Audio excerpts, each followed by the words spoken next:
Bienvenue à tous les gars pour cette nouvelle vidéo. Aujourd'hui, vidéo rétro. Ça faisait longtemps, hein. En même temps, au niveau de l'actu des Suns, c'est un peu le point mort. Il se passe que dalle. Donc, on va faire une grosse vidéo rétro, une vidéo débat, les gars. Est-ce que Steve Nash méritait son deuxième titre d'MVP lors de la saison 2005-2006? Pour m'accompagner, vous avez vu, il y a deux nouveaux que vous n'avez jamais vus, mais je vous les présente en dernier parce que c'est les guests. D'abord, monsieur Bastien. Comment ça va, Bastien? Salut à tous, content d'être dans cette vidéo avec vous tous. On va passer un très bon moment et se battre pour montrer que Steve Nash mérite vraiment le titre. Ouais, parce que là, il va y avoir de la concurrence parce que les guests d'aujourd'hui, c'est la team Chronique NBA que vous allez retrouver sur YouTube. Vous inquiétez pas, les gars, on va vous la mettre dans la description. Alors, vous avez Black avec monsieur Stephen Marbury et monsieur Le Général. Comment ça va, les gars? Et merci d'être là avec nous. Merci à vous. Merci pour l'invitation. Déjà, ça fait plaisir d'être là et de pouvoir échanger avec vous. Donc, je me présente rapidement, Black, le fan des Knicks, comme vous l'avez vu. J'ai suivi un peu les recommandations de Bastien et j'ai mis une image de Marbury pour revenir sur la bonne époque des Knicks avec la magnifique équipe qu'on avait à l'époque et la bonne douille qu'on s'était mangée. Merci encore les Suns. Mais non, non, c'est Avec plaisir. avec plaisir qu'on est là pour échanger et débattre rapidement. Et oui, n'hésitez pas à aller visiter notre chaîne Chronique NBA. Donc, on est présent sur YouTube et sur Insta.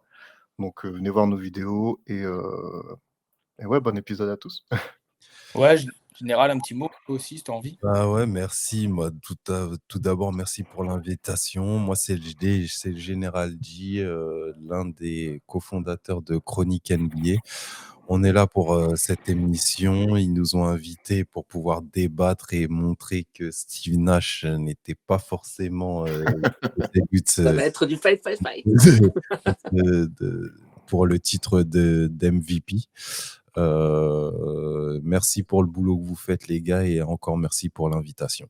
Oh, bah, merci à vous surtout Merci d'être à là. vous. Ouais, merci à vous. Et puis, comme je vais dire, voilà, allez, pensez vous abonner à leur chaîne. Franchement, ils font du taf très, très, très lourd. Voilà, entre l'actu et aussi beaucoup de rétro. Donc, voilà, de l'expertise pardon, de haut niveau. Donc, voilà, pensez à vous abonner.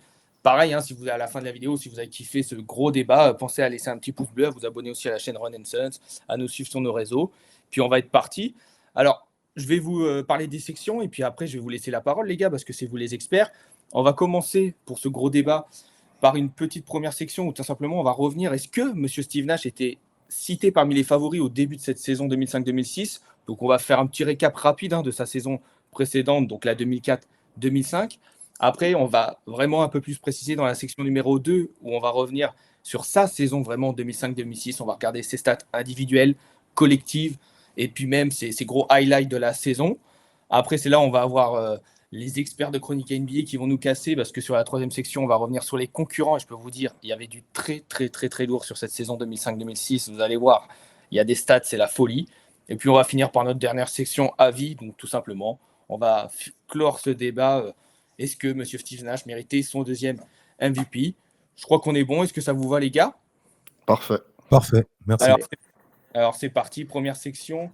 Steve Nash favori ou pas? Et là, on va laisser la main à notre expert des Suns depuis des années, Monsieur Bastien. Est-ce que tu peux nous faire un petit récap de sa saison 2004-2005? Est-ce que c'était normal que Steve Nash soit cité parmi les favoris pour cette saison 2005-2006? C'était une équipe surprise parce que déjà la saison d'avant, les Suns, ils n'étaient pas qualifiés pour les playoffs. Ils étaient en reconstruction avec Sean Marion, avec Joe Johnson et Stud. Donc, Steve Nash est revenu chez les Suns. Et ça a révolutionné la NBA, quoi, avec du jeu rapide, beaucoup de tirs à trois, du pick and roll, une cohérence du jeu, mais vraiment un jeu magnifique. Et c'était tout pour l'attaque, quoi. Avec Mike D'Antoni qui faisait beaucoup de pression sur ça. Et les Suns se terminent quand même avec plus de 60 victoires. Et Nash a été élu MVP avec à peu près 15 points de moyenne, avec plus de 11 passes. Et ça a révolutionné la NBA, quoi. Maintenant, c'est que du bonheur quand on revoit ça. Et je vous conseille de regarder les matchs d'époque. Il y en a beaucoup qui comparent les équipes de maintenant par rapport à avant. Et souvent, on compare avec l'équipe de Nash d'époque, quoi. Ouais, justement, une question, peut-être un de vous trois pourront répondre parce que j'ai un doute. Il y a combien de victoires quelle est la différence de victoire entre justement cette saison 2003-2004 Et la saison où justement Steve Nash, l'année dernière, 2004-2005, il devient MVP, combien de victoires de différence avec le retour de Steve Nash? Vous l'avez ça? Parce que c'est ça qui est énorme hein, sur cette saison-là. La saison, là, je crois qu'il fait 62 victoires pour 20 défaites. Et la saison d'avant, je crois qu'ils sont après entre 20, je ne me rappelle plus. Attends, il y a au moins, plus de 30 victoires de supplémentaires, non, avec son arrivée à Steve Nash. C'est ça qui a joué beaucoup pour son titre 2004-2005. C'est le fait que les que les Suns ont passé d'une équipe mid, voire mais pas top, à une équipe extraordinaire à regarder. Et Steve Nash en est clairement le meneur de ce. 29 victoires, 53 défaites. Donc, c'est ça qui est. Du coup, il y a plus de 30 victoires de différence. C'est énorme. Quoi. Et c'était un des records à l'époque de différence. Quoi. Et justement, une petite question pour vous, juste pour finir cette section, les gars, Black et Général. Est-ce que pour vous, Steve Nash, sur la saison 2005-2006, est-ce que pour vous, c'était normal qu'il soit cité, même s'il vient de sortir d'un titre d'MVP, mais est-ce que pour vous, vous le voyez, est-ce que c'était dans les tuyaux qu'il puisse peut-être aller chercher un deuxième titre d'MVP consécutif? Alors, moi, je vais te dire oui et non. C'est un peu bête ce que je vais te dire. Je vais te dire oui parce que forcément, si tu as été MVP la saison d'avant, on s'attend à ce que tu défendes ton titre. Mais j'ai envie de te dire non parce que déjà, le premier MVP, il était un peu contesté. Même si, pour le coup, je vais dire qu'il le méritait, simplement par rapport à ce que tu viens de dire. Le record de victoire de l'équipe qui a pratiquement doublé, c'est un truc de malade. Il y a aussi le fait qu'ils aient, entre guillemets, «révolutionné» la NBA à l'époque, avec un jeu beaucoup plus moderne et cetera. Donc, si tu veux, le premier titre, pour moi, il était légitime et du coup, ça en fait un candidat directement, pour la saison d'après. Après, si on prend le jeu, si on prend sa personnalité, si on prend, et si on compare, par exemple, aux autres favoris, c'est vrai que tu te dis, avec un peu de recul, tu te dis: «Ouais, Steve Nash, dans la discussion du MVP par rapport aux autres», moi, je le mettrais pas dans les favoris. Mais après, voilà. Mais après, c'est légitime qu'il y soit, vu qu'il était juste, la saison juste avant. Ouais, bien sûr. Je pense que c'était surtout ça. Mais quelque chose à rajouter peut-être, les gars, avant qu'on passe à la deuxième section? Ou Non, tout est pas ça. non, c'est bon. Ouais, donc on va passer à la deuxième section, les gars. On va revenir tout simplement sur cette année, justement 2005-2006. On va essayer de comprendre pourquoi il a été nommé MVP. Bastien, est-ce que tu veux reprendre la main pour parler un peu de Monsieur Steve Nash pour cette saison 2005-2006? Tu vas nous citer un petit peu ses stats individuelles, sa stat collective quand même, parce qu'il y a c'est une saison aussi spéciale parce qu'il y a beaucoup de blessures, c'est ce qui joue aussi un petit peu en faveur de Steve Nash. Vas-y, je t'écoute. Déjà, les Suns se partent avec la blessure de Amar'e Stoudemire pour toute la saison. Donc déjà, c'est un point énorme avec plus de 27 points par match. C'est déjà un gros joueur de gros calibre qui ne pouvait pas jouer. Je crois qu'il a joué que 3 matchs en fin de saison et encore, il voulait vraiment le limiter. Quoi. On perd aussi à l'époque Joey Johnson, qui a été transféré parce que lui voulait avoir un salaire max, mais les Suns ne voulaient pas donner un salaire max, donc il a été échangé contre Boris Dio, que lui à l'époque, il était connu parce que c'est un joueur français qui avait quand même des capacités, mais on ne le voyait pas non plus autant exploser que maintenant. Et on perd aussi Quentin Richardson, c'était le sniper à l'époque à 3 points, qui a gagné le concours de tir à 3 points, qui part chez Knicks contre Kurt Thomas. Donc déjà, le 5 majeur de la saison d'avant et de cette saison-là est surtout chamboulé parce qu'ils perdent plus de la moitié de leurs points sur la saison, ils perdent 3 gros joueurs. Donc déjà, c'était un gros poids pour Steve Nash et ça faisait encore une pression énorme pour la saison. Quoi. Ouais, c'est ça. On va détailler quand même sa ligne de stats. Donc, Monsieur Steve Nash, sur cette saison 2005-2006, donc il tourne à 18,8 points de moyenne, 4,2 rebonds et 10,5 assists, donc passes décisives, si je ne me trompe pas. Donc, il est numéro 1 sur la saison en termes de passes décisives. Il a surtout des pourcentages de fou parce qu'à 3 points, il est ultra propre et on est dans une période où la NBA n'en prend pas tant que ça des 3 points. Donc, imaginez Steve Nash aujourd'hui, ça serait la folie. Qu'est-ce que vous en pensez, vous? Tiens, je te donne la parole, le général, de cette saison 2005-2006 de Steve Nash, toi. Qu'est-ce que tu en penses? Moi, je trouve dans la continuité de ce qu'il a fait sur la saison d'avant, elle est très solide. On voit qu'il a un gap sur sa moyenne au point. Bon, les passes toujours aussi constantes, toujours aussi flashy. C'est quelqu'un qui a aussi amené le jeu avec le run and gun à son paroxysme. Je pense que lui et Mike D'Antoni, c'est un duo qui a bien fonctionné. Très intelligent avec son Q-Basket. On a pu voir que intégrer des joueurs comme Boris Dio, ça a été quelque chose d'aussi facile. Ça a été quelque chose qui a pu s'adapter facilement pour lui parce que je sais plus, je suis pas sûr, ça se sera vérifié, mais je crois que Boris Dio, il n'a pas été élu ou peut-être la saison d'après, il a été élu meilleur Il a été élu. Ouais. il Impro- il a été élu MIP, donc on connaît le talent de Boris Dio parce qu'après même aux Spurs, il a su s'adapter, mais on sait aussi que c'est dû à Steve Nash, donc tout ça, ce sont des éléments qui le font, qui le mettent dans la course du MVP et ça reste un meneur extraordinaire. Ouais, Black, quelque chose à rajouter? Non, non, c'est vrai que tout ce que le général et Bastien ont dit, c'est à peu près ça. Après moi, j'ai l'impression aussi, par rapport au fait qu'il soit, sur sa saison et je veux pas aller trop vite, mais c'est surtout la blessure de Stoudemire, je pense, qui, heu, qui met vraiment, la lumière sur sa saison parce qu'on s'attendait un peu à ce que les Suns soient bons jusqu'au moment où Stoudemire se soit blessé et là, on s'est dit, «Ça va être compliqué pour eux». Et le fait qu'ils arrivent quand même à maintenir la barre et faire une belle saison et comme l'a dit le général, qu'ils réussissent à augmenter sa moyenne de points, je pense que ça a prouvé aussi et ça a convaincu certaines personnes qui méritaient peut-être son 2e MVP. Donc ouais, je pense que c'est vraiment le point tournant, on va dire, de la saison, c'est la blessure de Stoudemire et le fait qu'ils réussissent à faire une bonne saison malgré lui, malgré son absence, pardon. Ouais, c'est ça, parce qu'ils finissent quand même troisième avec 54 victoires et 28 défaites. Je pense qu'avec comme vous avez plutôt bien parlé, il y avait pas mal de blessures importantes. Je pense qu'il y a pas mal de gens qui les voyaient pas finir aussi haut. Et c'est vrai qu'il a tenu la baraque, en fait. Il a tenu cette équipe à bout de bras et je pense que ça a beaucoup joué. Pour finir, avant qu'on passe à l'autre section, juste 2-3 stats.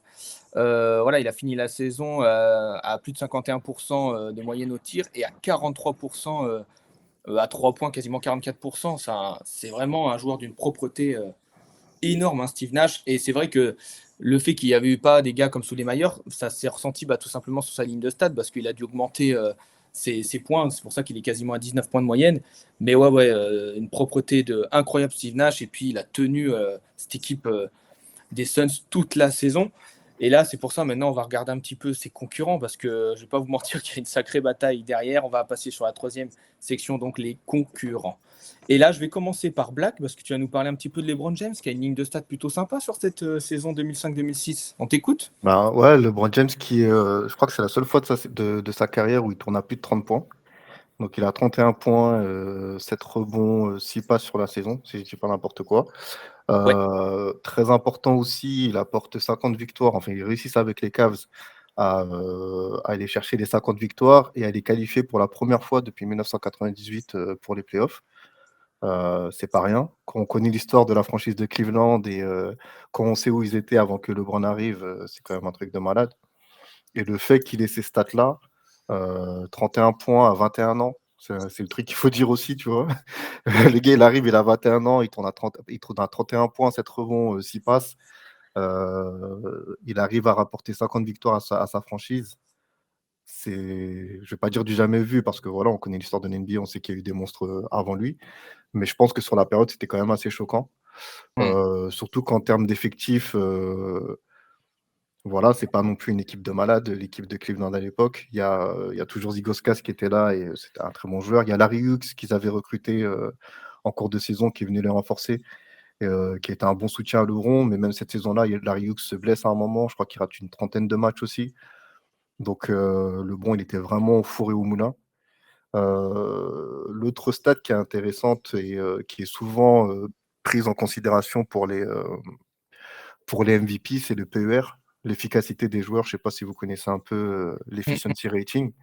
Et on voit par exemple sur cette saison que LeBron, il est premier ex aequo avec Dirk, justement, au Alors, PER avec 28,1.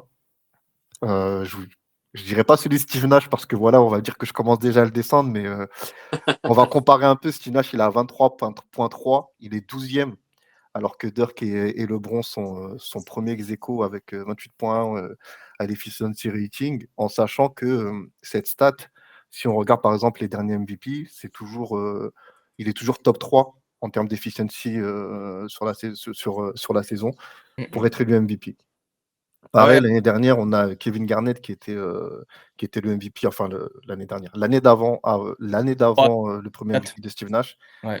Et pareil, c'était le leader en efficiency. L'année d'après, quand c'est Nowitzki qui prend l'MVP, c'est le premier en efficiency. Donc c'est vrai que c'est un peu l'anomalie de se dire Steve Nash, il est 12e, il n'est même pas dans le top 10 en termes d'efficiency, mais il est MVP quand même. Bon, après, on sait, par exemple, pour la première saison, son impact sur les victoires des Knicks, il est indéniable, sur la deuxième aussi. Mais ça reste quand même quelque chose d'étrange. Et pour le coup, LeBron, sur cette saison-là, il avait vraiment explosé les scores. Ouais, surtout, et c'est un meilleur perf sur l'année. On l'a pas dit pour Steve Nash, on reviendra tout à l'heure. Mais la meilleure perf de LeBron cette année, 52 points sur un match.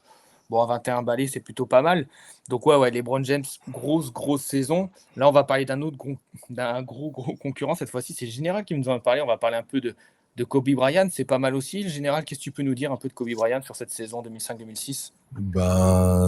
Saison compliquée pour lui, vu l'effectif un petit peu qu'il avait. On va dire que le seul vrai soutien qu'il a pu avoir, on va dire, c'est Lamar Odom. Après, il y avait des joueurs comme Chris Mims, Smush Parker. Bon, je ne sais pas si vous les connaissez, mais ce ne sont pas des cadors non plus. Il tournait à 35 points, la plus haute performance en carrière de Kobe. D'énormes matchs à 50, à plus de 30 points, 40 points. Au niveau de sa moyenne en efficacité, elle est plutôt pas mal. Pratiquement, je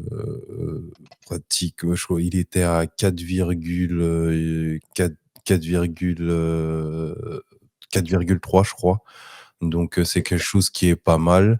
Il a su tenir la baraque pendant tout ce temps, maintenir l'équipe à flot, avec une équipe, on peut dire, de bras cassés.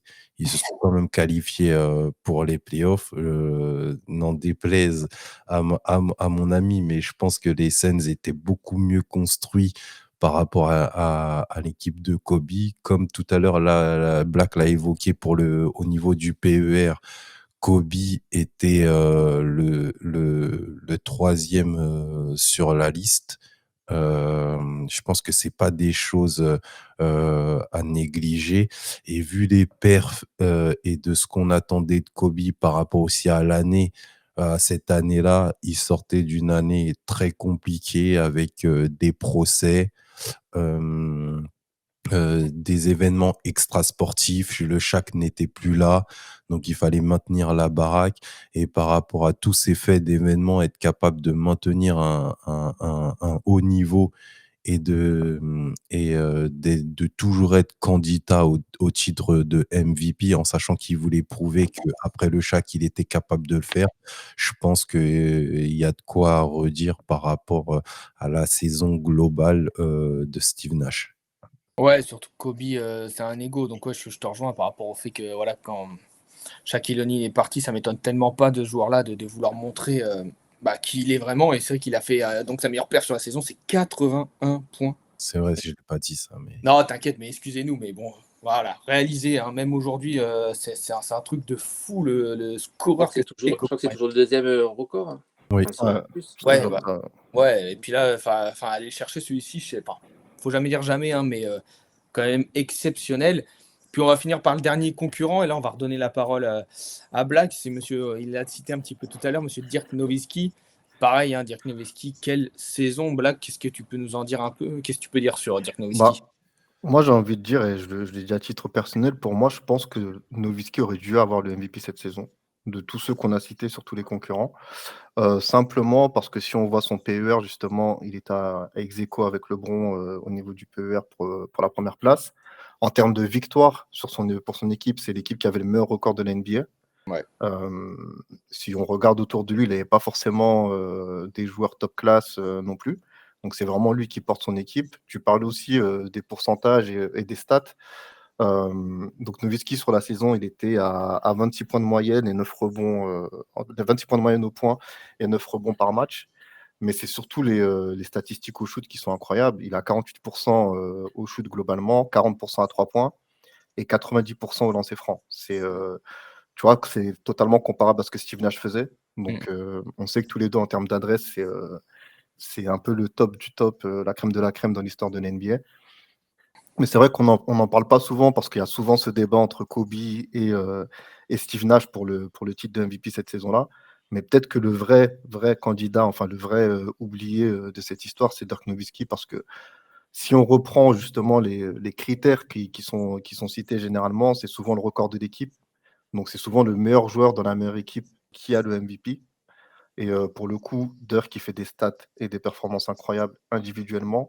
Et il a la meilleure équipe de la NBA à l'époque. Bon, on connaît la suite avec les finales, etc. Mais même en jugeant uniquement sur la saison régulière, je trouve que Dirk était celui qui méritait le plus le titre de MVP. Ouais, je crois que tu n'as pas dit ses stats. Donc, Dirk Nowitzki, sur la saison, il tourne à 26,6 points de moyenne, 9 rebonds, 2,8 assists. Et oui, ouais, c'est fou. Et c'est vrai c'est vrai qu'on n'a pas cité les collectifs, mais c'est vrai que les Mavs donc, finissent deuxième de l'Ouest avec 60 victoires et 22 défaites, alors que du côté des Lakers, c'est vrai que le classement est un peu moindre, hein, parce qu'ils finissent sixième avec 45 victoires, 37 défaites, mais il y a des détails qui font que voilà, leur classement est plus bas. Et du côté de LeBron, c'est vrai qu'avec Cleveland, ils finissent troisième avec 50 victoires, 32 défaites. C'est vrai qu'on peut le reconnaître que pour Dirk Nowitzki, la stat collective est quand même largement supérieure à tous ses Ça. adversaires. De tous les candidats, c'est lui qui a le meilleur record et qui a le plus de victoires avec sa franchise. Donc, c'est ça. Est-ce que, alors je ne vais pas vous mentir, on a mis en avant surtout ces trois adversaires-là. Est-ce que vous voulez nous citer quelques autres joueurs qui sont peut-être un peu plus loin?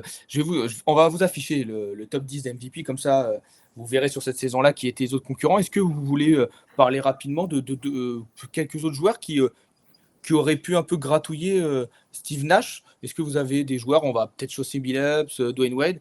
Est-ce que quelqu'un veut en discuter un petit peu? Parce que c'est des joueurs qui ont fait des grosses saisons aussi. Alors moi, si je peux vous surprendre, Vas-y. je vais en dire un. Je crois qu'il était 9e au final dans la liste. C'est Sean Marion. Non, alors il est 8e ou 9e, je sais plus. Peut-être 10e. Sean Marion. 9e. Il est 10e.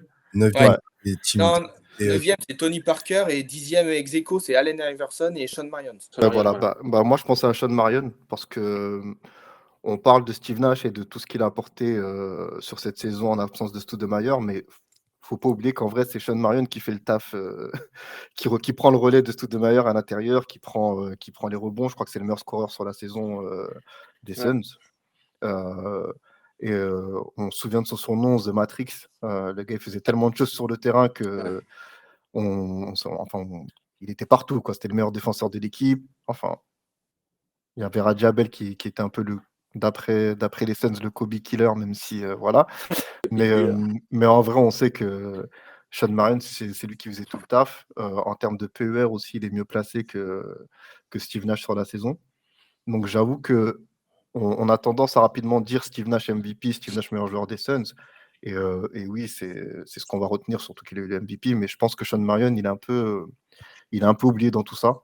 Et il a beaucoup de mérite sur la saison. Donc pour moi, si on pouvait le donner à Steve Nash, on pouvait penser à Sean Marion aussi pour des titres de MVP sur cette saison. Ouais, il tournait. Vas-y, je vais te laisser la main, Bastien, mais juste pour dire, Sean Marion, il tournait quasiment à 22 points de moyenne. Il était à 21,8 points de moyenne. Donc, ouais, le meilleur score des Suns et puis un joueur extraordinaire. De toute façon, on avait déjà discuté. Ouais, Bastien, tu voulais rajouter un petit mot sur Sean Marion? Il a bien résumé. Il méritait autant le titre d'MVP que Steve Nash. Ouais, avec 22 points, plus de 12 rebonds par match, défenseur, rebondeur, contreur, parce que deux contres par match, autant d'interceptions, il était partout, quoi. Joueur énorme. Est-ce que pour vous, vous pensez qu'on a fait le tour ou vous voulez citer encore un joueur peut-être? Je sais pas, comme vous voulez. Non, pour moi, c'est bien dit, hein, surtout que ça reste une surprise. Après les autres, bien sûr, ils portaient leur équipe, mais c'est vrai qu'en tant qu'être 10e par rapport aux performances, qu'il a apportées, aux Suns, je trouve c'est un peu maigre par rapport au fait que Steve Nash, soit le numéro 1.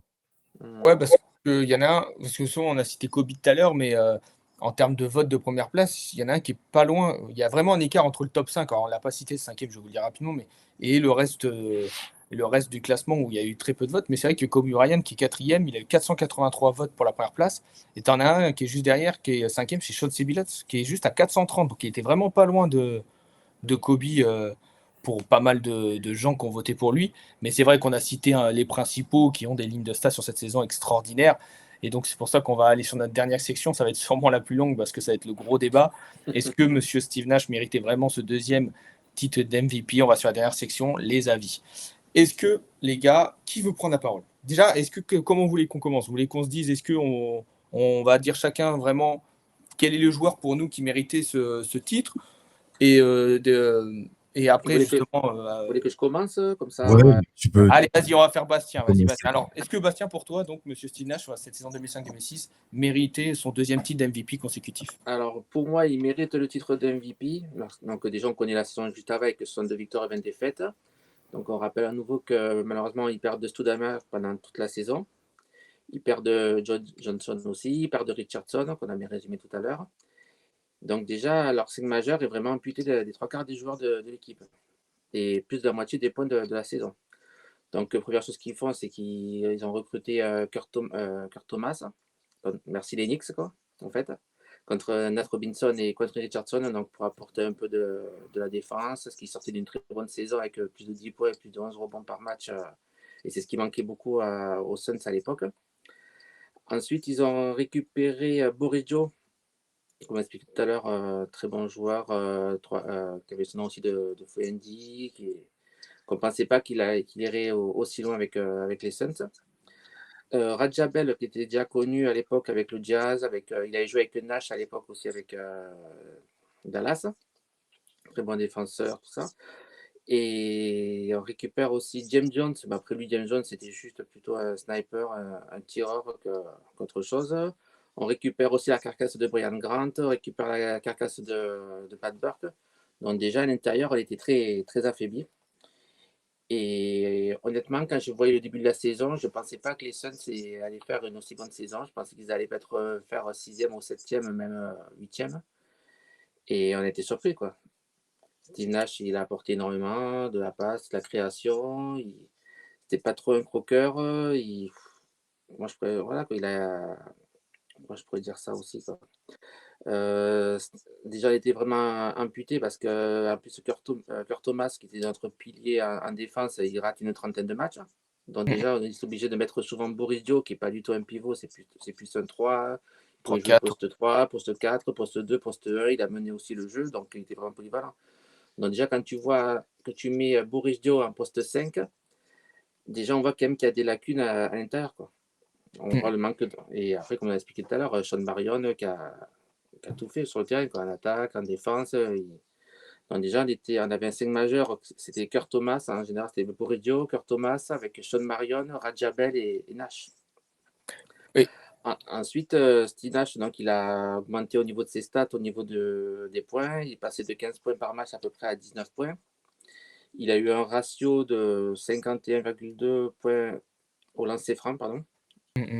Ensuite, pareil, au tir à 3 points, il était presque à 45%. Au lancer franc, il avait plus de 90%. Et il tirait que 13 fois dans le match, quoi. Lui, c'était pas un mec, on te donne la balle et essaye de sauver l'équipe, quoi. Il était plus à la création, regarder les systèmes, préparer le jeu et ça se jouait en moins de 10 secondes selon les actions, quoi. Donc Bon. déjà, c'était quand même énorme à ce jour de faire ça, quoi. Pour toi, vas-y. Vas-y. Non, je veux dire, pour toi, ce qui est mis en avant vraiment sur cette saison, ce qui a joué beaucoup sur Steve Nash, pour le titre, c'est surtout le fait qu'il y a tellement eu de blessures que je pense que personne ne les voyait même faire un top 3. Et en fin de compte, il a clairement, pas lui tout seul, il a l'équipe derrière, hein, c'est un sport collectif. Mais il a tellement été mis en avant, il a tellement fait tout ce qu'il fallait à la perfection pour mettre cette équipe tellement haut qu'aujourd'hui, c'était plus pour récompenser. Parce qu'on en parle quand même, vous me direz ce que vous en pensez, mais on en parle aussi aujourd'hui, quand même, que certains joueurs, on peut prendre Jokic en exemple, où Jokic, on regarde les stats brutes, mais on se dit aussi, on regarde aussi beaucoup en disant, mais ce joueur seul fait tourner une équipe, en fait, et les fait amener loin. Et Steve Nash, on a un peu cette image en disant, c'est le joueur clé qui fait tourner vraiment tout le collectif. Et même, tu peux leur mettre des joueurs, en fin de compte, avec des blessures et moins forts. En fait, le gars, il va te faire ça, il va te l'amener top 3 de l'Ouest. Et c'est ça pour toi qui a joué pour ce titre d'MVP, toi, Bastien? Tout à fait. Quand tu regardes un peu les stats, par exemple, le style Kobe Bryant, il a tiré le double de tirs par rapport à Steve Nash, quoi. Aux Lakers, c'était bien sauver l'équipe et en gros, c'était ça. Tandis que Nash, il y avait toujours des solutions, il y avait toujours la création, il y avait toujours des bons échanges avec l'équipe.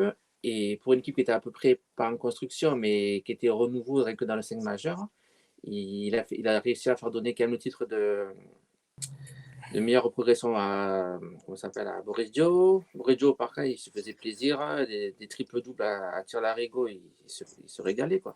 Et les Suns a quand même fini avec plus de meilleure équipe au tir de la saison. Première équipe à 3 points.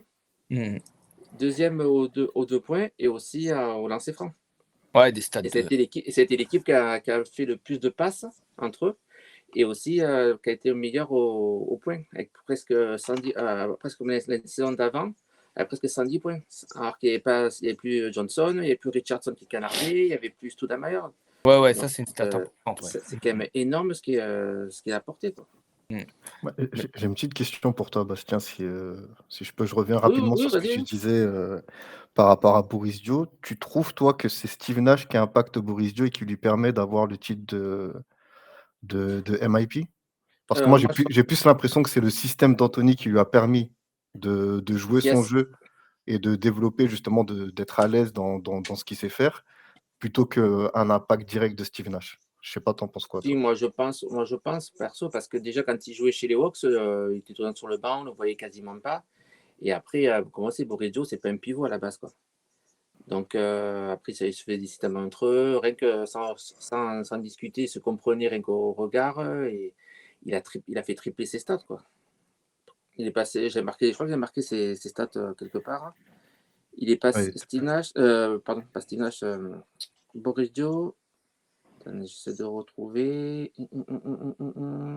Genre, le temps que tu cherches, est-ce qu'on peut dire que. Borreggio, il est passé Vas-y. quand même, il a triplé ses stats, il est passé de 5 points par match à plus de 13 points. De 2 rebonds, il est passé à 6 rebonds. De 2 passes, il est passé à 6 passes. Plus du contre, plus 50 points, 50% au shoot. Après, c'est sûr qu'avec Mike D'Antoni, c'était open bar pour tout le monde. Vous tirez, vous faites du shoot, du pick and roll, c'est sûr. Mais après, c'est toujours un plus parce que Nash trouvait les bons joueurs bien placés, les bons c'est vrai que c'est un très bon créateur, il voyait tout, quoi. Donc il y avait juste à donner la balle et après l'autre, bah, pour moi, perso, c'est grâce à Nash que Borrego, parce qu'après, on voyait quand même qu'il y avait des restes quand il était transféré, quand il est parti chez les Spurs, ou même chez les Bobcats, on voyait quand même qu'il y avait des restes de. ouais, mais justement, c'est pour ça que je te pose cette question. C'est que pour moi, Steve Nash, quand tu es un scoreur, c'est vrai que comme par exemple, on voit Stoudemire, on sait que sa carrière avec Steve Nash et sans Steve Nash, c'est pas la même. Et je me dis, ouais, c'est vrai que tu bénéficies beaucoup de la vision et de l'intelligence de jeu de Steve Nash quand tu es un scoreur. Mais quand tu as un métronome comme Babac, est-ce que c'est pas toi aussi qui produis justement des occasions pour les autres? Et le fait de jouer dans le système de Mike D'Antoni, où il y a carte ouverte pour les shooters, et qu'il soit lui-même un facilitateur, c'est plus dans ce sens-là que je te posais cette question, parce que pour Parce moi, que, en fait, Borrego, quand tu le voyais à l'époque, même chez les Hawks, même dans les magazines, ils n'auraient jamais cru le voir avoir un tel impact à Phoenix, ouais, quoi. mais justement, parce que j'ai Mm. l'impression qu'il ne savait pas comment l'utiliser. Et en arrivant à Phoenix et en jouant dans le système d'Anthony, j'ai l'impression que d'Anthony a su et a vu qu'il pouvait aussi faciliter le jeu et être utilisé d'une autre manière. Et c'est comme ça qu'on a vu un peu que la lumière a été mise un peu sur lui. Pour moi, j'ai pas l'impression que ce soit, si tu veux, le fait que Steve Nash lui donne des paniers faciles ou ce genre de choses qui ait mis Boris Diaw en valeur. C'est pour ça Ouais, que je posais la question. Pour moi, c'est Mm. plus son côté métronome. On voyait qu'il faisait pas mal de triple-double et tout. C'est plus ce côté-là qui l'a fait ressortir et qui l'a mis en avant pour le titre d'MIP que les paniers dont il a pu Mmh. bénéficier grâce à Steve Nash. Ouais, ça c'est ouais, c'est que ça Oui, va je vois ce que tu au-delà veux de dire. Steve. Ouais, Mmh. c'est un peu. Le talent de Boris Dio va au-delà du talent de Steve Nash. Mmh. Il a aidé. Ouais, c'est une vraie question. Mais en tout cas, pour toi, Bastien, il n'y a pas besoin de revenir là-dessus. Steve Nash, il Non, mérite. avec tout ce qu'il a, moi, c'est avec tout ce qu'il a apporté et puis juste à côté, Rajabel, pareil. Et Rajabel, il a apporté énormément de la défense. Il est très complémentaire avec Nash aussi. Donc, tout le monde a passé des bonnes étapes et aller quand même jusqu'à la finale de conférence, quoi. Et c'est sûr qu'après l'absence de Stoudamire, on voyait que ça a apporté beaucoup de mal contre les Mavs, quoi. Donc, Et, Et quand on regarde un peu sur les stats, Sean Marion, c'est sûr qu'il a fait tous ses matchs avec Rajabel, mais après, Léon Barbosa aussi, il a explosé, quoi. Il est devenu 6e homme la saison juste après. Il a doublé ses stats. Tim Thomas qui est arrivé entre-temps, il est bien rentré dans le système aussi. Et dans le jeu de Nash, pareil. Eddie House, canadien, qui voulait remplacer un peu contre Richardson, pareil, il s'est fait plaisir aussi. Tous les joueurs qu'on joue avec Nash, ils se sont régalés, ils l'ont tous dit, quoi. Il y en a certains qui ont eu des beaux contrats grâce à lui aussi. Il y en a que. Pour nous, c'est. Je pense que même la communauté Suns, ils le disent. Nash, c'est le GOAT des Suns, quoi. justement, on va voir. Vas-y, vas-y. Non, mais des Suns, pas de la NBA, mais des Suns, quoi. Non, mais c'est-à-dire de la franchise, de l'histoire de la franchise. De la franchise, ouais. Ah ouais. On beaucoup, c'est Ah, Steve commencez pas à aller sur des. Ouais, ça va être long. Ok, non, on va pas changer de débat. C'est La intéressant. question est très intéressante. On en parle en off, même s'il le On en parlera sur notre sujet, si vous voulez, on refera une vidéo sur on pourra- les codes des Suns. Ah ouais, ça. La bien question vu. mérite d'être posée un jour, clairement, je pense. Ok. Et bah vas-y Black, je te laisse la parole. Pour toi, sur cette saison 2005-2006, parce que je pense que tu vas pas nous citer Steve Nash. Ouais, moi je suis pas d'accord là-dessus. Comme on peut le voir de la même façon que D'Antoni a su très bien utiliser les joueurs. Par rapport à ça, je pense que c'est le système qui a permis à pas mal de joueurs aussi d'évoluer, bien que je sais que c'est un meneur hors pair et il est capable d'avoir une vision pour pouvoir emmener l'équipe où elle a été. Mais notamment sur les fins de match, on voit très bien que Nash, c'était lui le gestionnaire en termes de vision pour pouvoir emmener l'équipe à finir les matchs, mais le joueur le plus prolifique dans les fins de match, c'est Sean Marion, et le joueur sur qui on comptait pour mettre les 3 points, je crois que c'était Redjabel ou Barbosa. Je sais que, par exemple, Redjabel, quand on regarde ses stats Il était à à 44, ouais. à Il à shootait 3 points, 6 points par match. il avait quand même une très bonne moyenne. C'est pas quelque chose à négliger. Quand on regarde, par exemple, l'équipe que Kobe il avait, je suis désolé les gars, mais jouer avec Smush Parker et Chris Mim, c'est vrai que peut-être Babak n'était pas un pivot hors pair, mais compter sur Kwame Brown pour pouvoir tenir la raquette, c'est très compliqué. Je mettrais 10 fois plus de pièces sur des joueurs comme Babak pour pouvoir faire le taf que les joueurs des Lakers. Kobe, à cette époque-là, il pouvait compter sur qui? Lamar Odom. Lamar Odom, c'était un joueur qui tournait à peu près à 15 points, pratiquement 10 passes, 10 rebonds. Je crois qu'il était à 9, un peu plus de 9 rebonds, 5 passes. C'était un lieutenant très solide, mais compter sur un lieutenant qui met 14 points et compter sur un Sean Marion qui a 21 points et pratiquement 12 rebonds, je pense que c'est pas la même chose. Après, c'est vrai qu'il a su faire en sorte que l'équipe puisse tourner parce que c'est un métronome et il a un QI basket très élevé.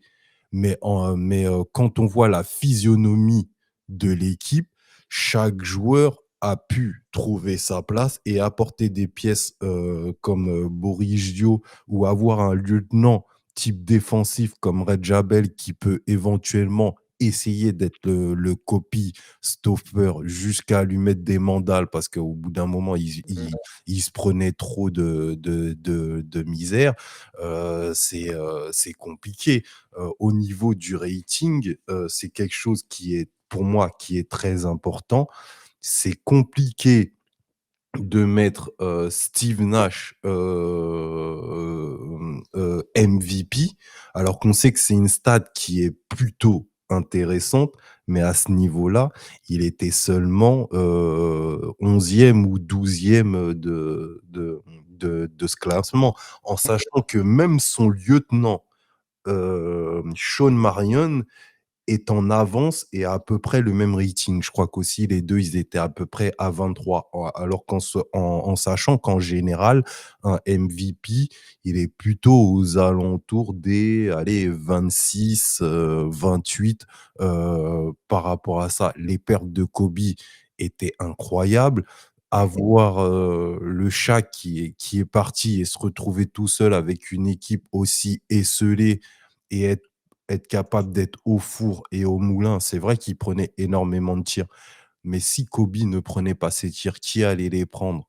Mmh. C'est que Lamar Odom, c'est peut-être quelqu'un qui est capable de te sortir des perfs sur quelques matchs ou peut-être une semaine, mais pouvoir tenir un rythme aussi élevé sur toute une saison, je pense que très peu de joueurs auraient pu le faire et mentalement, très peu de joueurs auraient pu tenir, auraient pu tenir. Je pense que même à ce niveau-là, je sais que les Suns, on les attendait pas, mais voir Kobe emmener son équipe, à la 6e place lors de cette saison, ça reste une prouesse, incroyable. Donc, moi, pour moi, il y avait énormément de joueurs, et même, pour aller plus loin, quand on voit, LeBron être capable d'avoir des équipes, peut-être pas pour Dirk, mais en tout cas pour LeBron, avoir une équipe équivalente à celle des Suns et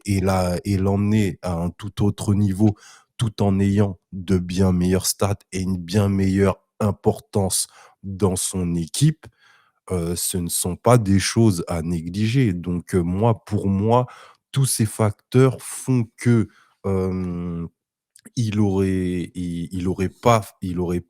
dû, bien sûr, il est dans la discussion du MVP, mais, en l'occurrence, le mettre, c'est compliqué, en sachant, je sais que je m'appuie beaucoup sur le rating, mais je sais qu'au niveau du rating, sur cette performance, Steve Nash est l'un, des MVP à avoir la plus basse, moyenne, là-dessus. Donc, en sachant que quand on regarde tous les MVP qui l'ont été, que ce soit Jokic, Giannis, Harden, Westbrook, Curry, sauf Curry, je crois une fois, il était dans le top 3. Tous les autres étaient premiers, voire pas loin. Donc, pour moi, c'est compliqué de le mettre à ce niveau-là, même si on sait que c'était lui le visage de l'équipe et même si on sait que c'est lui qui portait l'équipe, alors que même le lieutenant était tout aussi bon, voire meilleur, sur certains points, dans l'équipe. OK, donc pour toi, Black, tu me confirmes, c'est pour toi, tu trouves que celui qui aurait mérité sur cette saison 2005-2006, c'est monsieur Kobe Bryant? Pour toi, hein? Oui, C'est général, hein. ouais, c'est Ah, ce c'est c'est clair. c'est ouais, pour moi, je confirme. Je co Attends, pour j'ai confondu, c'est qui? Attendez, pour qui? Alors, attendez, c'est moi qui ai confondu. Donc pour qui c'est Kobe Bryant? moi, c'est général. Après, ce que je peux rajouter, c'est que le basket, c'est un sport collectif. Et Nash se rentre vraiment dans le jeu du collectif. Tandis que Kobe Oui, Bryant, c'était plus du perso, de son image, de oui, la mais star. je Donc, suis c'est sûr il était pas bien entouré à part la Marodome.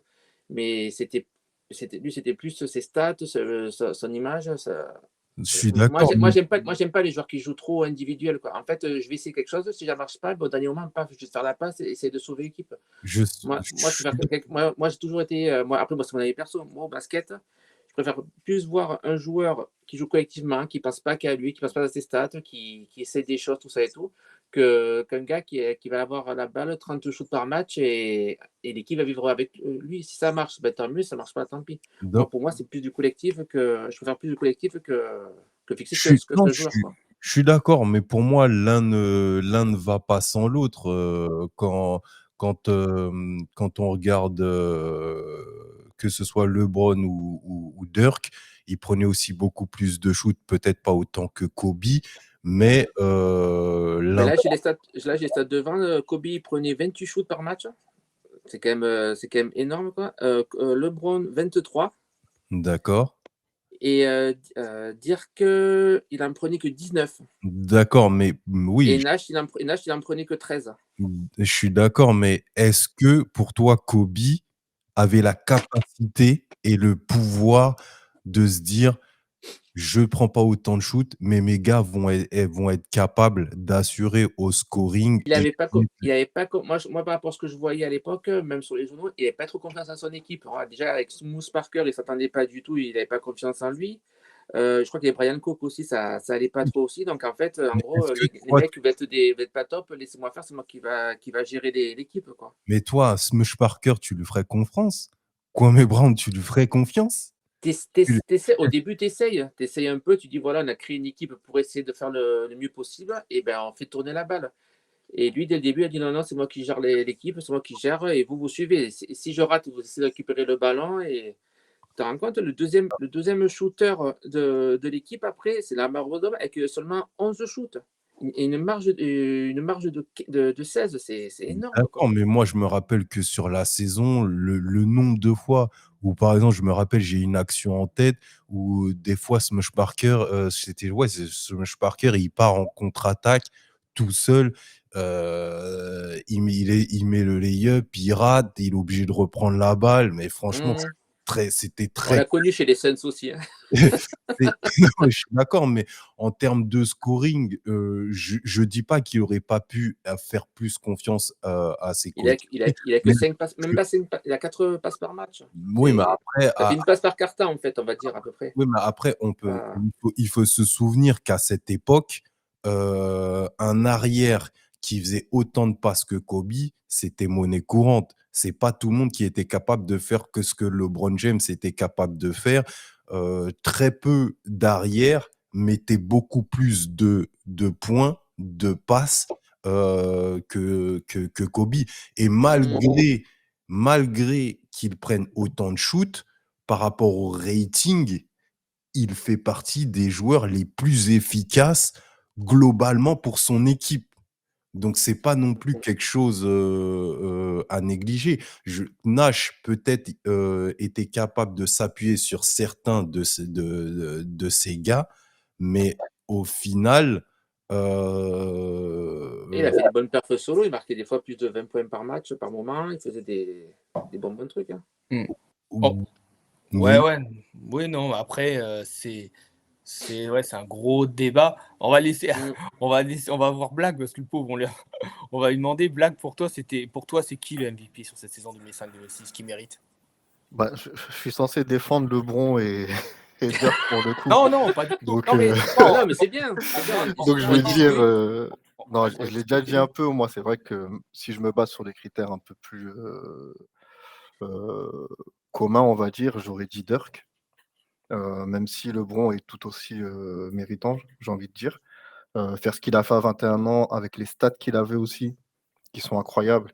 Et si je reprends un peu ce que tu disais, Bastien, bah, heu, pour moi, si tu veux, le meilleur compromis, si on parle d'altruisme et d'individualité, on va se tourner vers LeBron. Parce qu'il tourne à 31 points, mais il est aussi à 7 passes. Et je pense qu'avec l'effectif qu'il avait à l'époque, c'était quand même difficile de mener cet effectif aux playoffs. Il a réussi à appliquer tout le monde et à avoir des joueurs qui tournent à 15 points. Je pense qu'il a 3-4 joueurs qui sont à plus de 10 points de moyenne sur la saison. Mm. Donc, c'est vrai que c'était pas mal. Et après, Dirk, pourquoi Dirk, je le mets en favori? C'est parce que si on regarde son effectif, je suis pas sûr que son effectif, globalement, soit meilleur que celui des Suns. Il y avait Jason Terry, Josh Howard, Jerry Stackhouse, Ken Ouais, Van c'est Rock, ça. Eric Dampier. Il y avait C'est quand même ça, un peu c'est plus ça. de poids. Mais ils ont quand même éliminé les Suns en finale de conférence. On avait quand même plus de poids que. Ouais, mais je pense que justement, c'est le côté décisif et Après, clutch je crois que Kurt Thomas, il n'a pas joué les playoffs, il a été blessé, je crois aussi. Je crois qu'il y avait un truc Ouais. comme ça, je crois. Après, Eric Mais Pire, c'est pas non plus. non, mais c'est ça en fait, c'est que t'as Stackhouse je crois, il a dépassé la trentaine et il a une douzaine de points sur la saison. T'as vraiment Mm. Jet Terry qui 13, fait une très bonne 13 points saison. par match. Ouais. T'as Jet Terry qui fait une très bonne saison, qui était à 17 points de moyenne. Mais il avait Euh, 4 passes, il avait par contre. C'était le meilleur meneur avec 4 passes. ouais. C'était les- Et Josh Howard aussi qui fait une bonne saison, qui était leur meilleur défenseur extérieur. Mm. Donc c'est vrai que voilà, mais je suis pas vraiment quand je compare les effectifs, je suis pas sûr de me dire si j'ai le choix, je prends l'effectif des Mavs devant celui des Suns. Ça, c'est de mon point de vue. Après, ils avaient des bons joueurs, mais voilà, quand je compare, je me dis c'était pas si flagrant que ça. Donc pour moi, Nowitzki, par rapport au record de victoire, par rapport à son importance, par rapport à son adresse aussi. Et son efficacité, comme tu le disais tout à l'heure, il prend que 19 shoots, mais il a 26 points par match, il a 48% de réussite et 40% à 3 points. Pas Euh, il tirait pour les 3 points. ce que j'ai, Il tirait 4 points par match. ouais, ce que j'ai aussi contre Steve Nash, entre guillemets, c'est que pour moi, quand on dit MVP, Most Valuable, c'est vraiment le plus important pour son équipe. Et moi, mon ressenti, je le disais tout à l'heure, c'est pour ça que j'ai parlé de Sean Marion, j'ai l'impression que celui qui faisait un peu tout le taf de l'ombre et qui permettait à l'équipe de Mm. rester stable, pour moi, c'était Sean Marion. Donc, j'ai limite envie de dire que le joueur le plus important pour cette équipe cette saison-là, en l'absence de Stoudemire, vu que c'est lui qui l'a remplacé poste pour poste, pour moi, c'était Sean Marion. Donc je me dis, si le MVP de l'équipe, c'est Sean Marion, comment Steve Nash peut être le MVP de la ligue? C'est un peu mon raisonnement. Je me Non, dis mais t'as raison. que Il méritait aussi, franchement, quand on voit tu les vois, c'est stats. surtout cet aspect-là où je me dis, ouais, Sean Marion, il défend. Bon, on sait tous que Steve Nash, défensivement, c'était pas ça. Il était souvent ciblé par les autres équipes. Mm. Euh, En termes de scoring, c'est vrai qu'il a augmenté sa moyenne par rapport à la saison d'avant, mais ça reste l'un des MVP avec le plus bas scoring de l'histoire. Je crois qu'il Ah faut oui. remonter dans Lui, les il s'en années foutait des points. 60. Lui c'était plutôt pour gérer l'équipe, la Ouais, c'est création. ça, C'était exactement. secondaire, les points après. Donc tout ça, c'est très bien et c'est vrai que quand on parle de sport collectif, on pense, à l'altruisme et cetera. Mais après le trophée d'MVP, ça reste un trophée individuel et ça reste, un trophée où tu dois montrer toi ce que tu apportes individuellement, et c'est vrai que les stats, elles vont être prises en considération. C'est vrai que le scoring, par exemple, ça va être pris en considération aussi. Donc par rapport à tous ces aspects, j'avoue que moi déjà je mettrais Nowitzki et sincèrement je remets en doute, le trophée de Steve Nash parce que pour moi, le vrai MVP des Suns déjà cette saison-là, c'est Sean Marion plus que Steve Nash. Donc à partir de là, j'ai du mal à me dire qu'il méritait son MVP. Ouais, ouais, j'avoue que ça va te faire mal, Bastien, mais je le rejoins un peu. J'avoue, Mm. maillot Steve Nash sur les épaules, mais en fait, Steve Nash, on a pris Steve Nash en fait, mais c'est un vrai duo qui a mené les Suns. Ah, tout à Donc, fait, tout à et en fait. parlant Il d'MVP, méritait aussi. Hein. mais en parlant de Steve Nash, on a l'impression qu'il n'y a que Steve Nash, et c'est vrai que c'est un peu frustrant pour Sean Marion, je trouve qu'on a mis derrière. Mais c'est vrai, je reconnais, je suis plus, moi j'avoue, je te suis un peu black. Je trouve que Dirk Nowitzki sur sa saison, il mérite parce que bah, je trouve déjà qu'il fait on peut, même si beaucoup de gens, trouvent que le collectif, c'est pas tout, faut pas toujours, mais c'est lui qui fait la meilleure saison avec son collectif. Hein. Ils finissent deuxième, c'est eux qui ont le plus de victoires. Alors Kobe Bryant, c'est une saison exceptionnelle, mais là, par contre, je te rejoins, Bastien, Mm. je trouve que c'est vrai que ça fait plus soliste. Je trouve que, donc ça, je suis pas ultra fan non plus, même si quand même on peut reconnaître la ligne de stats de Kobe énorme. Ah non, mais ça, je respecte absolument. Ouais. Kobe, Et il a fait LeBron, une on belle n'a pas saison. beaucoup parlé, mais LeBron, ce qu'il fait, c'est vrai que c'est exceptionnel à son âge. Mais et surtout que je suis d'accord avec vous, c'est vrai qu'il n'avait pas l'effectif non plus extraordinaire, LeBron, mais ça, c'est un petit peu sa carrière en général à Cleveland, à part son retour où il n'a jamais eu une équipe toujours extraordinaire autour de lui. Mais c'est vrai que je trouve que Dirk Nowitzki, sa saison, elle est exceptionnelle. Ses stats, elles sont exceptionnelles. On parle d'un mec qui tourne quasiment à 27 points et là, il prend très peu de shoots, quasiment double-double sur la saison. J'adore Steve Nash, joueur extraordinaire. Joueur collectif, peut-être l'un des meilleurs meneurs en termes collectifs. Qu'est-ce qu'on peut faire de mieux que Steve Nash? Mais c'est vrai que je trouve 18,8 points, je trouve qu'il y a quand même un fossé avec ses adversaires en termes de points au global. Donc je pense que oui, je trouve que sur cette saison, peut-être Steve Nash ne méritait pas son deuxième MVP, tant mieux. Hein. C'est iconique pour nous, fans des Suns. Mais c'est vrai que je mettrais peut-être plus en avant Dirk Nowitzki. Qu'est-ce que vous avez envie de rajouter avant qu'on termine cette vidéo On peut dire aussi que Steve Nash était dans les catégories des 50, 40, 90, quoi. Plus de 50 au tir, et c'est rare de nos jours aussi, quoi. Il y en a certains qui le font encore, mais. Après, il prenait tellement peu de shoot, ça Et joue ouais, aussi. C'est Hein. ça, en fait. C'est son volume de shoot, il était plus bas que il les était autres. Donc, faible. j'ai envie de dire, c'est un peu plus simple de rester dans cette catégorie. Bon, après, on sait que son adresse, elle n'est pas volée. Hein. Elle est pas, c'est pas un mythe Sur en chaque termes saison, d'adresse. même à Dallas, il faisait ça aussi, à peu près. Hein. Ouais, son adresse, c'est pas un mythe. Mais c'est vrai qu'on se demande justement s'il y a un moment, tu vois, on parle de MVP de saison régulière, donc on va rester sur ça. Mais à la fin, les Suns, malheureusement pour eux, ce qu'on retient, c'est qu'ils n'ont pas gagné. C'est que ce style-là n'a pas fait gagner les Suns. Et on se demande, est-ce que justement un Steve Nash qui serait passé au next level, et si on regarde par exemple Steph Curry aujourd'hui, qui est un peu l'évolution 3.0 de ce que vous avez fait à l'époque, est-ce que si Steve Nash, qui était déjà un très bon shooter, était allé plus loin en termes de scoring, bah, est-ce que ça aurait pas permis justement aux Suns de passer cet obstacle et de se dire on va gagner un titre? Bon, avec des si, on pourrait refaire le monde. Mais Ah c'est vrai oui. qu'on se dit avec un peu plus de volume, avec un Steve Nash un peu plus tueur, bah là, le Ouais, mais débat il est c'était différent, pas quoi. son jeu, quoi. C'était pas son. Par Ouais, exemple, quand mais, tu auras de mais- Curry, c'est l'arme numéro 1 des Warriors. ouais, mais c'est pour ça Nash, que c'était le troisième, quatrième, quoi. Donc, c'est pour ça que pour moi j'ai du mal avec le titre d'MVP parce que pour moi MVP c'est Mhm, que tu fais peu importe ce que tu as besoin de faire, ce dont tu as besoin de faire, tu le fais pour ton équipe. mhm. T'es le Tu le numéro fais, un. voilà, tu es le Mais lui, numéro un il et a tu fait le ce qu'il fais avait, pour ton il équipe. a respecté son rôle, il a fait ce qu'il avait à faire. Hein.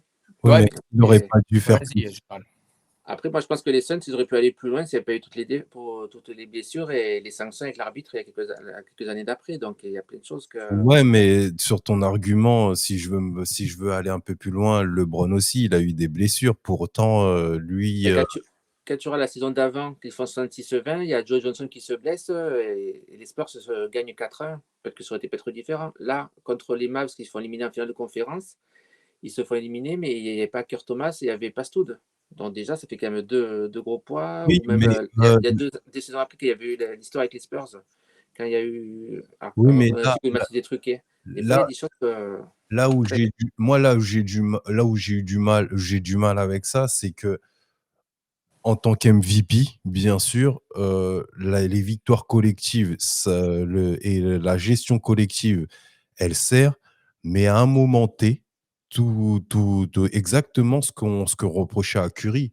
Curry, on pouvait lui reprocher pendant ses 3 premiers titres. À un moment T, c'était quelqu'un d'autre qui faisait le taf.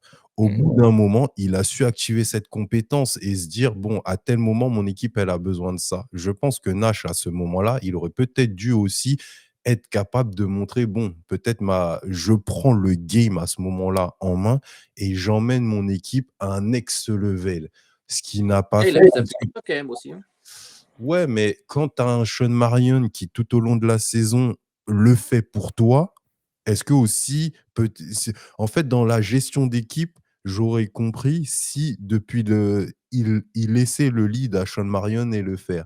Sauf qu'à un moment T, quand on avait besoin de lui, il est resté dans son rôle, mais Sean Marion n'était pas capable de prendre ce rôle-là. Donc, est-ce que c'est pas à lui aussi de le faire? Et en tant qu'MVP, peut-être que le côté collectif que Kobe n'avait pas, parce qu'il n'avait pas l'équipe, ne l'a jamais fait. Mais pour autant, quand il a eu l'équipe il a su délaisser et laisser un Ron Artest, par exemple, prendre le tir et faire confiance aux coéquipiers qu'il fallait. Est-ce que Steve Nash, à un moment T, n'aurait pas dû, au contraire, switcher et être peut-être un peu moins ce meneur gestionnaire et plus ce meneur killer, scoreur, pour pouvoir emmener son équipe à un next level? Et ça, pour moi, ça fait tâche dans le sens où c'est Sean Marion qui avait ce rôle. Ouais, il aurait pu prendre plus ses responsabilités. Et ça, je pense Oui, qu'il a t'as le talent. raison, je vois ce que tu veux dire. Mais, mais c'est vrai que sur cette saison, juste une dernière question. Qu'est-ce que vous pensez pour vous, qu'est-ce qui a joué sur le fait qu'il a été nommé MVP? Qu'est-ce qui a été mis en avant? C'est une vraie question parce que là, on a donné notre choix chacun. Mais Qu'est-ce qui a fait vraiment la différence, vous pensez, pour vous? Pour moi, c'est le renouvellement de l'effectif parce que, comme j'expliquais au début, ils perdent leurs 3 quarts de leur 5 majeurs entre Johnson, Richardson et tout ça. Et que Nash, il a augmenté ses stats et ils ont marqué autant de points par match. Et je pense que les Suns ils étaient dans les favoris et dans les 3 premiers à l'Ouest, quoi. Donc, je pense que c'est ça qui est. Ouais, C'est pour une vous, équipe pareil, les gars, Black, général, vous pensez Moi, qu'est-ce Moi, qui a vraiment fait la différence? vas-y, Black. alors moi, je dirais, bon, franchement, si je me remets dans l'époque, et à l'époque, je pense qu'on suivait tous vraiment bien la NBA, avec les enfin, en tout magazines, cas, avec tout ça. ouais.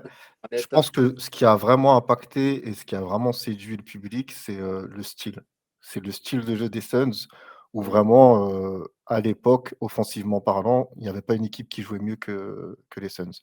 Tout Et pour le l'attaque. fait que malgré, voilà, et que le fait que malgré les blessures, ils arrivent à maintenir le cap et à jouer ce C'est ça. jeu-là, Mhm. je pense que c'est ce qui a séduit, si tu veux, les voteurs. C'est que dans le style, c'est vrai que quand tu allumais ta télé, bah, ceux qui jouaient le mieux au basket, on va dire, à l'époque, c'était les Suns. Donc forcément, tu te dis, la machine, le moteur de ce style-là, bah, c'est le meilleur joueur de la ligue et je vais lui donner le MVP. Je pense que c'est ce qui a séduit. Ouais. C'est plus le style que les stats, les faits ou le factuel. C'est Manière plus, pas du stud et voilà, quoi. voilà, tu Magnifique. vois, il y a l'absence d'un joueur majeur et derrière, on continue à bien jouer. Le style de jeu, il est beau. Tu as Babak qui arrive, qui se met dans tout ça, qui apporte des choses de positives aussi.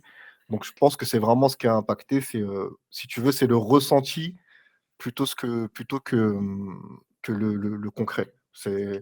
C'est un peu l'abstrait, c'est de se dire, ah ouais, c'est la meilleure équipe parce qu'ils jouent, enfin, dans le style, c'est la meilleure équipe en NBA. Et le chef d'orchestre, c'est Steve Nash, donc on va lui mettre le MVP. Et Mhm. après, la continuité aussi peut-être de sa saison passée. Mhm. Sinon, je t'avoue que j'ai du mal à comprendre parce que si on reprend vraiment les critères qui sont pris en compte historiquement parlant, Steve Nash, il rentre dans aucune des catégories, quoi. Ouais, pour toi, le général, pareil? Ouais, il m'a coupé l'herbe sur le pied, il a tout dit, hein, franchement, là-dessus, ouais, je pense que moi, c'est plutôt l'ensemble et aussi, de voir, un joueur, être capable de mener son équipe dans une telle difficulté et être non américain. Mhm. C'est quelque chose depuis, je crois qu'Hakim n'avait jamais été fait et en plus, de la façon dont il l'a fait, il faut quand même lui donner, le mérite, à ce niveau-là. Parce que vraiment, qu'est-ce qu'il a fait chier pas mal d'équipes totalement. Je peux vous je peux vous le dire, c'est vrai que c'était pas forcément tout le temps agréable de jouer contre Steve Nash. Je parle bien Mhm. sûr, pour les Lakers et ce contexte-là, allié à quand même une certaine performance et le fait qu'il l'avait eu aussi juste avant, je pense que dans la continuité des stats qui peuvent évoluer, voilà. Mais sinon, c'est vrai que sur tout le reste, c'est difficile, vraiment de lui donner et d'être d'accord avec ce choix en sachant que, il y a plein de catégories où dans pratiquement aucune catégorie, à part la passe, il était meilleur que les autres. Et Ok.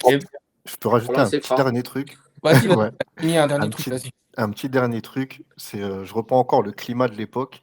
Le climat de l'époque qui était beaucoup anti-Kobe encore. C'est-à-dire qu'il n'y avait pas encore la nouvelle image de Kobe avec le numéro 24 et la Black Mamba mentality, tu vois, qui était installée. Et c'est vrai qu'à l'époque, Kobe sortait un peu de son histoire, enfin ses problèmes judiciaires par rapport à ce qui s'était passé à Denver. Il y avait aussi une partie de l'opinion publique, en tout cas, qui ne comprenait pas comment les Lakers avaient pu conserver Kobe plutôt que Shaq et qui lui en voulait un peu d'avoir poussé Shaq vers la sortie. Donc, même si c'est pas forcément mon rôle aujourd'hui de défendre Kobe, mais je pense que avec les stats et les perfs qu'il faisait, et cetera, s'il y avait pas cette mauvaise image autour de lui, je pense qu'il aurait eu plus de chances de gagner le MVP, à cette époque-là. Je pense vraiment que toute la mauvaise presse qu'il y avait autour de lui, c'était un peu je vais pas dire le bad boy, mais l'enfant terrible de la NBA à l'époque par rapport à tout ça. On se souvient souvent de l'image de Kobe sur la fin de sa carrière, qui est un Mhm. peu plus, douce, un peu plus nuancée. Faut se souvenir qu'au début, c'était pas trop ça, quoi. Les gens le trouvaient hyper arrogant, on le trouvait hyper individualiste, peut-être à juste raison aussi. Mais il y avait Ouais, c'est vraiment une correct. image négative autour de lui et je pense que ça a beaucoup joué dans le fait qu'on qu'on l'ait pas plus considéré pour le MVP cette saison-là. Et derrière, tu as Steve Nash, ben, c'est tout le contraire. C'est l'image hyper clean, hyper propre et on sait tous que ça influence aussi les votes derrière. Ouais, bon, Oui, bah, c'est les joueurs qui ont voté aussi. Hein. C'est les joueurs qui votaient à l'époque Je crois que pour c'est le, ça. Hein. encore sur le MVP? ça sera à vérifier, les gars. Je ne sais pas si c'était donc les joueurs qui votaient à cette époque-là. Si vous le savez, les gars, dites-nous dans les commentaires parce que ça nous intéresse.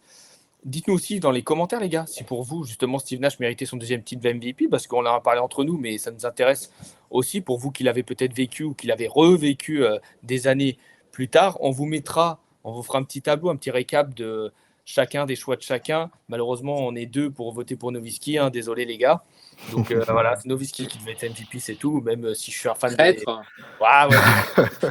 Non, ça, c'est ce qu'on appelle de Tu seras radié de l'objectivité. l'équipe, là, c'est Voilà, ça. C'est de c'est ça. l'objectivité. C'est de Tu vas te faire l'objectivité. punir par tous les fans des Suns, tu vois. Voilà, c'est Ils vont pas tous grave. tomber dessus, quoi. Non, j'apprécie l'objectivité. Merci.